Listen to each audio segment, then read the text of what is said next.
ನಮಗೆಲ್ಲ ದೃಷ್ಟಿ, ಕೆಟ್ಟ ಕಣ್ಣು ಇವುಗಳ ಬಗ್ಗೆ ಗೊತ್ತೇ ಇದೆ. ಇದಕ್ಕಾಗಿ ಎಷ್ಟೋ ಜನ ಆಗಾಗ ಮನೆಮದ್ದು ಅಥವಾ ಮನೆಯಲ್ಲೇ ಪರಿಹಾರ ಕೂಡ ಮಾಡ್ಕೊಳ್ತಾ ಇರ್ತಾರೆ. ಮನೆಯಲ್ಲಿ ಮಾಡೋ ಸಣ್ಣ ಪುಟ್ಟ ಪರಿಹಾರಗಳು ಸಾಲದಾದಾಗ ಕೆಲವು ನಿರ್ದಿಷ್ಟ ದೇವಸ್ಥಾನಗಳಿಗೆ ಹೋಗಿ ಪರಿಹಾರ ಕಂಡುಕೊಳ್ಳೋ ಅಭ್ಯಾಸ ಇದೆ ಕೆಲವರಿಗೆ. ಒಟ್ಟಿನಲ್ಲಿ ಕೆಟ್ಟ ದೃಷ್ಟಿಯ ಬಗ್ಗೆ ಹಲವರಿಗೆ ನಂಬಿಕೆ ಅಂತೂ ಇದ್ದೇ ಇದೆ. ಈ ಕೆಟ್ಟ ದೃಷ್ಟಿಯ ಬಗ್ಗೆ ಪ್ರಾಥಮಿಕವಾಗಿ ಒಂದಷ್ಟು ಮಾಹಿತಿ ಗೊತ್ತಿರೋ ಹಲವರಿಗೆ ನಾಗವಾಯು ಅಂದ್ರೇನು ಅಂತ ಗೊತ್ತಿದೆಯಾ? ಈ ನಾಗವಾಯು ಕೆಟ್ಟ ದೃಷ್ಟಿಗಿಂತನೂ ಎಷ್ಟು ಭೀಕರ ಅನ್ನೋದು ಗೊತ್ತಿದೆಯಾ? ಯಾರ ಮೇಲಾದರೂ ಈ ನಾಗವಾಯು ತಾಗಿಬಿಟ್ರೆ ಏನೇನಾಗತ್ತೆ ಅನ್ನೋದು ಗೊತ್ತಿದೆಯಾ? ಅಷ್ಟಕ್ಕೂ ಈ ನಾಗವಾಯು ಎಂತಹ ಮನುಷ್ಯರಲ್ಲಿರುತ್ತೆ ಅನ್ನೋ ಮಾಹಿತಿ ಗೊತ್ತಾ? ಇನ್ನೂ ಒಂದು ವಿಶೇಷ ಅಂದರೆ ಸೋಷಿಯಲ್ ಮೀಡಿಯಾದಲ್ಲಿ ವೈಯಕ್ತಿಕ ವಿವರಗಳ ಜಾತ್ರೆ, ಸಂತೆ ಮಾಡೋದು ಎಷ್ಟೋ ಜನರ ಮೇಲೆ ಈ ನಾಗವಾಯು ಅನ್ನೋದು ಏನೆಲ್ಲ ಕಷ್ಟ ಕಾರ್ಪಣ್ಯಗಳನ್ನು ತಂದೊಡ್ಡಬಹುದು ಅನ್ನೋದು ಕೂಡ ತುಂಬ ಜನಕ್ಕೆ ಗೊತ್ತಿರೋದಿಲ್ಲ. ಇದೆಲ್ಲವನ್ನು ನೋಡೋಣ ಇವತ್ತಿನ ವಿಡಿಯೋದಲ್ಲಿ. ಅದಕ್ಕೂ ಮುನ್ನ ನೀವಿನ್ನು ನಮ್ಮ ಚಾನಲ್ನ ಸಬ್ಸ್ಕ್ರೈಬ್ ಆಗಿಲ್ಲ ಅಂದರೆ ತಪ್ಪದೇ ಸಬ್ಸ್ಕ್ರೈಬ್ ಆಗಿ, ಮುಂದಿನ ಎಲ್ಲ ವಿಡಿಯೋ ಅಪ್ಡೇಟ್ಗಳಿಗಾಗಿ ಪಕ್ಕದಲ್ಲಿರೋ ಬೆಲ್ ಬಟನ್ ಕೂಡ ಒತ್ತಿ. ವೀಕ್ಷಕರೇ, ಪ್ರಾಚೀನ ಶಾಸ್ತ್ರಗಳು ಮತ್ತು ಆಯುರ್ವೇದದ ಪ್ರಕಾರ ಮನುಷ್ಯನ ಸುತ್ತಮುತ್ತ 10 ವಿಧದ ವಾಯುಗಳಿವೆ. ಇದರಲ್ಲಿ ಉಸಿರಾಡುವ ಮೂಗಿನ ಮೂಲಕ ಹಾದು ಹೋಗುವ ಮುಖ್ಯ ವಾಯುವನ್ನು ಪ್ರಾಣ ಅಂತ ಕರೆಯಲಾಗುತ್ತೆ. ಗುದನಾಳದ ಮೂಲಕ ವಿಸರ್ಜನೆಯಾಗುವ ವಾಯುವನ್ನು ಅಪಾನ ಅಂತ ಕರೆಯಲಾಗುತ್ತೆ. ಹೊಟ್ಟೆಯೊಳಗಿನ ಆಹಾರವನ್ನು ಸರಿಹೊಂದಿಸುವ ಮತ್ತು ಕೆಲವೊಮ್ಮೆ ತೇಗುವಿಕೆಯಿಂದ ಶಬ್ದ ಮಾಡುವ ವಾಯುವನ್ನು ಸಮಾನ ಅಂತ ಕರೆಯಲಾಗುತ್ತೆ. ಗಂಟಲಿನ ಮೂಲಕ ಹಾದು ಹೋಗುವ ಮತ್ತು ಉಸಿರುಗಟ್ಟಿಸುವಿಕೆಗೆ ಕಾರಣವಾಗುವ ವಾಯುವನ್ನು ಉದಾನ ವಾಯು ಅಂತ ಕರೆಯಲಾಗುತ್ತೆ. ಇಡೀ ದೇಹದಾದ್ಯಂತ ಸಂಚರಿಸುವ ವಾಯುವನ್ನು ವ್ಯಾನ ವಾಯು ಅಂತ ಕರೆಯಲಾಗುತ್ತೆ. ಈ 5 ವಾಯುಗಳು ಗೊತ್ತಾಗುವಂತಹ ವಾಯುಗಳಾದರೆ ಮೇಲ್ನೋಟಕ್ಕೆ ಗೊತ್ತಾಗದ ಅಥವಾ ಎಲ್ಲರಿಗೂ ಅನುಭವಕ್ಕೆ ಬರದ ಇನ್ನೂ ಕೆಲವು ಅತಿ ಸೂಕ್ಷ್ಮವಾದ ಇತರ ವಾಯುಗಳಿವೆ. ಇದರಲ್ಲಿ ಒಂದು ನಾಗವಾಯು. ಕಣ್ಣು, ಬಾಯಿ ಇತ್ಯಾದಿಗಳನ್ನು ತೆರೆಯೋದಕ್ಕೆ ಸಹಾಯ ಮಾಡುವ ವಾಯುವನ್ನೇ ನಾಗವಾಯು ಅಂತ ಕರೆಯಲಾಗುತ್ತೆ. ಹಸಿವನ್ನು ಹೆಚ್ಚಿಸುವ ವಾಯುವನ್ನು ಕೃಕರವಾಯು ಅಂತ ಕರೆಯಲಾಗುತ್ತೆ. ಸಂಕೋಚನಕ್ಕೆ ಸಹಾಯ ಮಾಡುವ ವಾಯುವನ್ನು ಕೂರ್ಮವಾಯು ಅಂತ ಕರೆಯಲಾಗುತ್ತೆ. ಬಾಯಿಯನ್ನು ಅಗಲವಾಗಿ ತೆರೆಯುವ ಮೂಲಕ ಅಂದರೆ ಆಕಳಿಕೆಯ ವೇಳೆ ಬರುವ ವಿಶ್ರಾಂತಿಗೆ ಸಹಾಯ ಮಾಡುವ ವಾಯುವನ್ನು ದೇವದತ್ತ ವಾಯು ಅಂತ ಕರೆಯಲಾಗುತ್ತೆ.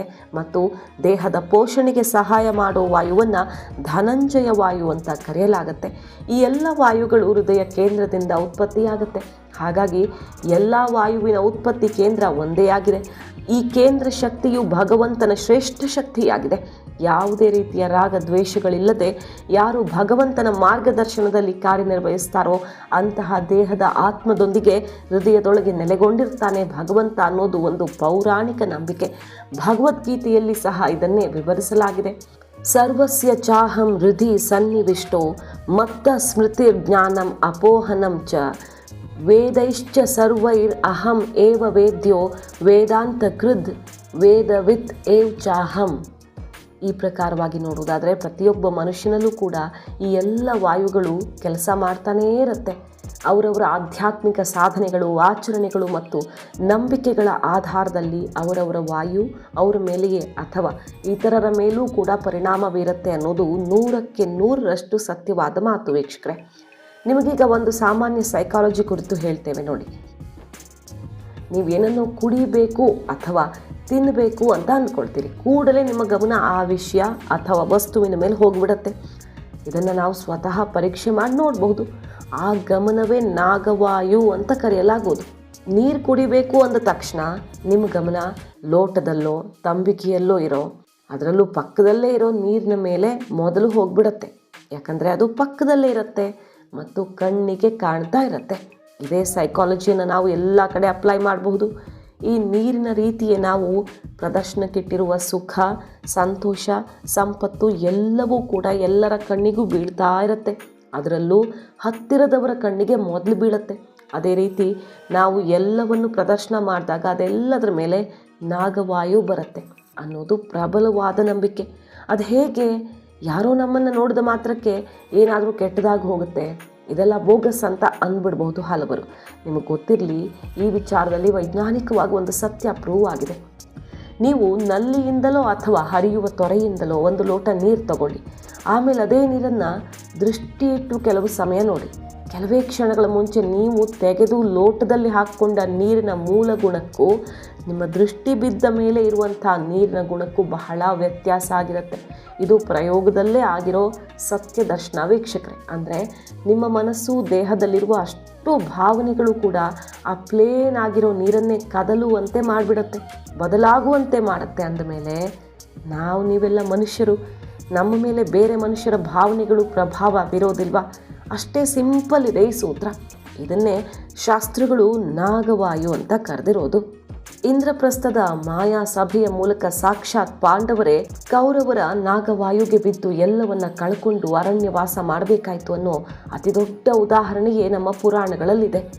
ಇದೇ ಕಾರಣಕ್ಕೆ ಬೇರೆಯವರ ಮುಂದೆ ನಿಮ್ಮ ಸುಖ ಸಂಪತ್ತನ್ನೆಲ್ಲ ಪ್ರದರ್ಶನಕ್ಕಿಡಬೇಡಿ, ಬಡಾಯಿ ಕೊಚ್ಕೊಳ್ಬೇಡಿ ಅನ್ನೋದು.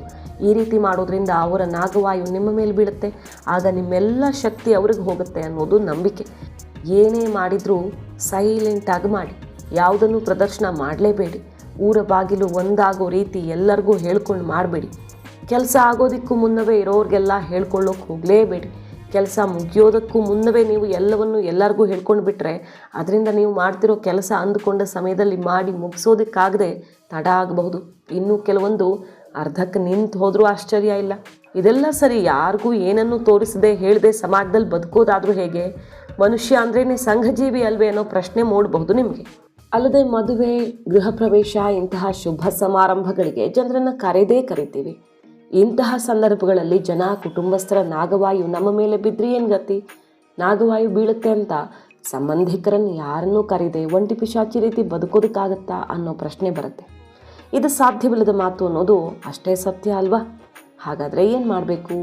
ಅದಕ್ಕೊಂದು ಅಷ್ಟೇ ಸರಳವಾದ ಪರಿಹಾರ ಇದೆ. ನೀವು ಯಾವುದೋ ಶುಭ ಸಮಾರಂಭ ಮಾಡ್ತಾ ಇದ್ದೀರಿ ಅಂದರೆ ಅದಕ್ಕೂ ಮೊದಲು ನೀವು ಕೆಲವು ಮಹಾಮಹಿಮ ಪುಣ್ಯ ತೀರ್ಥಕ್ಷೇತ್ರಗಳಿಗೆ ಭೇಟಿ ಕೊಟ್ಟು ಭಗವಂತನನ್ನು ಏನು ಕೆಟ್ಟದಾಗದಂತೆ, ಯಾರ ಕೆಟ್ಟ ಕಣ್ಣು ಬೀಳದಂತೆ ಪ್ರಾರ್ಥನೆ ಮಾಡಿಕೊಳ್ಳಿ. ಅಷ್ಟೇ ಅಲ್ಲ, ಈ ಕಾರ್ಯಕ್ರಮ ಮುಗಿದ ಮೇಲೂ ಕೂಡ ಒಂದು ಸುತ್ತು ನಿಮ್ಮಿಷ್ಟದ ಅಥವಾ ನೀವು ನಂಬುವ ದೇವರ ಕ್ಷೇತ್ರಗಳಿಗೆ ಹೋಗಿ ಪೂಜೆ ಮಾಡಿಸ್ಕೊಂಡು ಬನ್ನಿ. ಬಂದು ಹೋದವರಲ್ಲಿ ಯಾರದ್ದಾದರೂ ಕೆಟ್ಟ ಕಣ್ಣು ಬಿದ್ದಿದ್ರೆ ಎಲ್ಲವನ್ನು ತೊಳೆದು ಬಿಡಪ್ಪ, ನಮ್ಮ ಸುಖ ಸಂತೋಷ ನೆಮ್ಮದಿಯ ಮೇಲೆ ಯಾರ ಕಣ್ಣು ಬೀಳದೇ ಇರಲಿ ದೇವರೇ ಅಂತ ಮನಸಾರೆ ಬೇಡ್ಕೊಂಡು ಬನ್ನಿ. ಇನ್ನು ಮನೆಗೆ ಆಗಾಗ ಅತಿಥಿಗಳು ಬಂದು ಹೋಗ್ತಾ ಇದ್ದರೆ ಮನೆಯ ಮುಂಬಾಗಿಲ ಮೂಲೆಯಲ್ಲಿ ಒಂದು ಬೌಲ್ ಹರಳುಪ್ಪನ್ನು ಇಟ್ಟಿರಿ. ಅಲ್ಲದೆ ಈ ಉಪ್ಪನ್ನು ವಾರಕ್ಕೊಮ್ಮೆ 15 ದಿನಕ್ಕೊಮ್ಮೆ ಬದಲಾಯಿಸ್ತಾ ಇರಿ. ಇದರಿಂದ ನಿಮ್ಮ ಮನೆ ಕಡೆ ಬೀಳೋ ನೆಗೆಟಿವ್ ಎನರ್ಜಿ ಅಥವಾ ನಾಗವಾಯುವಿನ ದುಷ್ಟ ಪರಿಣಾಮಗಳಿಂದ ಮುಕ್ತರಾಗಬಹುದು ಅನ್ನೋದು ಆಸ್ತಿಕರ ನಂಬಿಕೆ. ವೀಕ್ಷಕರೇ, ಇದೆಲ್ಲದರ ಜೊತೆಗೆ ಇನ್ನೊಂದು ಅತ್ಯಂತ ಪ್ರಮುಖವಾದ ಅಂಶ ಇದೆ. ಇದನ್ನಂತೂ ಈ ಕಾಲದಲ್ಲಿ ಎಲ್ಲರೂ ಫಾಲೋ ಮಾಡೋದೇ ಉತ್ತಮ. ಹೇಳಿ ಕೇಳಿ ಇದು ಸೋಷಿಯಲ್ ಮೀಡಿಯಾ ಯುಗ. ಬಹುತೇಕ 199 ಜನ ಎಲ್ಲವನ್ನೂ ಕೂಡ ಸೋಷಿಯಲ್ ಮೀಡಿಯಾ ಮೂಲಕವೇ ಹೇಳೋದು. ಒಂದೇ ಮನೆಯಲ್ಲಿರೋ ಎಷ್ಟೋ ಗಂಡ ಹೆಂಡತಿ, ಪೋಷಕರು, ಮಕ್ಕಳು ವಿಚಾರಗಳು ಕೂಡ ಪರಸ್ಪರ ಗೊತ್ತಾಗೋದು ಈ ಸೋಷಿಯಲ್ ಮೀಡಿಯಾ ಮೂಲಕವೇ ಅನ್ನೋವಷ್ಟರ ಮಟ್ಟಿಗೆ ಜಗತ್ತು ಬದಲಾಗಿ ಹೋಗಿದೆ. ಊಟ, ಪ್ರವಾಸ, ಸಂಬಂಧ, ಹೀಗೆ ಎಲ್ಲ ಕೆಲಸನೂ, ಖಾಸಗಿ ಕ್ಷಣಗಳು ಎಲ್ಲವೂ ಕೂಡ ಸಾಮಾಜಿಕ ಜಾಲತಾಣಗಳ ಮೂಲಕ ಜಗಜ್ಜಾಹೀರ ಆಗ್ತಿದ್ದಾವೆ. ಇನ್ನೂ ಸಿಂಪಲ್ಲಾಗಿ ಹೇಳಬೇಕಂದ್ರೆ ನೀವು ಎಂಥವರು ಅಂತ ಹೇಳೋದಕ್ಕೆ ನಿಮ್ಮ ಜಾತಕವನ್ನೇ ನೋಡಬೇಕಾಗಿಲ್ಲ. ನಿಮ್ಮ ಸೋಷಿಯಲ್ ಮೀಡಿಯಾ ನೋಡಿದ್ರೂ ಸಾಕಾಗ್ಬಿಡುತ್ತೆ. ಮನಸ್ಥಿತಿ, ಪರಿಸ್ಥಿತಿ ಎಂಥದ್ದು ಅಂತ ಸುಲಭವಾಗಿ ಊಹಿಸ್ಬಿಡ್ಬೋದು ಅನ್ನುವಷ್ಟರ ಮಟ್ಟಿಗೆ ಇವತ್ತು ಜನ ಖಾಸಗಿತನವನ್ನು ಕಳ್ಕೊಂಡಿದ್ದಾರೆ.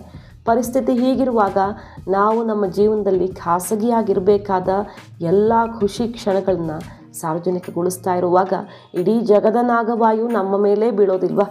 ಫೋಟೋ, ವಿಡಿಯೋಸು ನೋಡಿ ಹಾರ್ಟ್ ಸಿಂಬಲ್ ಹಾಕಿ ಸ್ಟೇ ಬ್ಲೆಸ್ಡ್ ಅಂತ ಕಮೆಂಟ್ ಮಾಡಿ ಲೈಕ್ ಮಾಡೋ ಎಷ್ಟೋ ಜನರಲ್ಲಿ ಕೆಲವರಾದರೂ ನೋಡ್ರಿ ಅವ್ರ ಸಂಭ್ರಮ, ಸಂತೋಷ ಅಂತ ನೆಟ್ಟುಸಿರು ಬಿಟ್ಟಿರ್ತಾರೆ. ಹೀಗಾದಾಗ ನಮ್ಮನ್ನು ನಾವೇ ಅಪಾಯಕ್ಕೆ ತಂದ್ಕೊಂಡು ಬಿಡ್ತೀವಿ ಅಲ್ವಾ? ಈ ಸಿಂಪಲ್ ಸತ್ಯ ಅರಿವಾಗದೆ ನಾವು ದಿನಾನೂ ಅಪಾಯವನ್ನು ಮೈ ಮೇಲೆ ಎಳ್ಕೊಳ್ತಾ ಇದ್ದೀವಿ ಅನ್ನೋದು ಅತ್ಯಂತ ಸರಳವಾದ ಸತ್ಯ. ಹೀಗಾಗಿ ಸೋಷಿಯಲ್ ಮೀಡಿಯಾದಲ್ಲಿ ಸಾಧ್ಯವಾದಷ್ಟು ನಿಮ್ಮ ಖಾಸಗಿ ವಿಷಯಗಳನ್ನು ಶೇರ್ ಮಾಡಿಕೊಳ್ಳೇಬೇಡಿ. ಸುಖ, ಸಂತೋಷ, ನೆಮ್ಮದಿ ಎಲ್ಲ ಅತ್ಯಂತ ಖಾಸಗಿಯಾಗಿರಲಿ.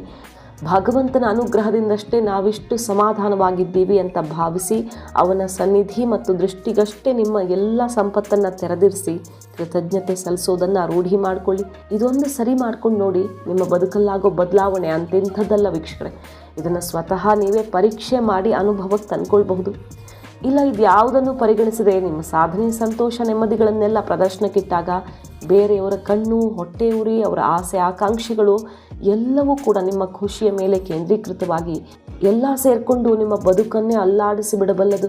ಇದಿಷ್ಟು ನಾಗವಾಯುವಿನ ಕುರಿತಾಗಿ ಇರುವಂಥ ವಿಶೇಷ ಮಾಹಿತಿ ವೀಕ್ಷಕರೇ.